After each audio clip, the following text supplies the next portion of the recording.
10 ते सकाळी दुसऱ्या दिवशी 8 तारखेपर्यंत एकदम ढगफुटी झाली साहेब. एकदम जोरदार पाऊस झाला.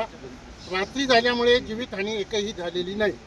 पाळीव प्राणी किंवा जंगलातील प्राणी एकही गेलेलं नाही.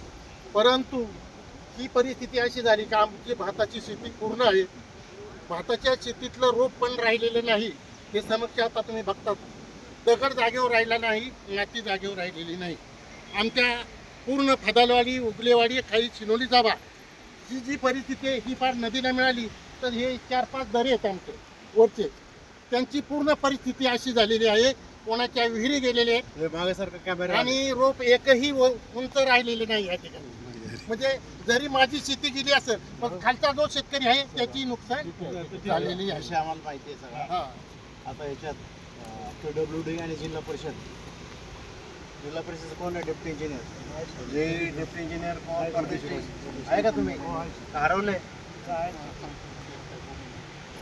सगळे रस्ते बघून घ्या तुम्ही. रोड आणि रस्ते सगळे बघून घ्या. कुंभार तुमच्या PWDच्या कार्यक्षेत्रातले कुठले रस्ते बिस्ते काय असतील ते पाहून घ्या. तुम्ही जिल्हा परिषदेचे शेती अधिकारी कुठे आहेत? हां, तहसीलदार आणि शेती अधिकारी तुम्ही हे सगळे पंचनामे करायचे. पंचनामे करताना फक्त पिकांचे नाही करायचे. चाली गेलेले आहेत, शेती गेलेली आहे, बांध गेलेले आहे. वेळप्रसंगी माती आणून टाकावी लागेल. जेवढ्या नुकसानी झाल्या त्या सगळ्या नुकसानीचे पंचनामे तुम्ही करायचे.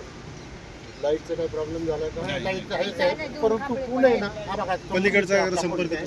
हे लिहून घेतलं एकदाच सांगायचं फक्त ते लिहून घेणार आणि लवकर शेवटच्या गावापर्यंत जायचं.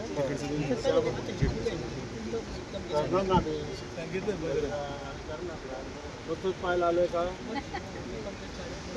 हा, काय पूल वाहतूक बंद झाली का? बंद झाली. दोनच फूट राहिले साहेब. नॉन प्लॅन रस्ता आहे. त्याला आता जनसुविधामधून वगैरे पैसे देऊन आपण आणि तात्पुरतं आपण झाले. कलेक्टरशी बोललो. तुम्ही फक्त माहिती करा. डिपार्टमेंटचे लोक आहे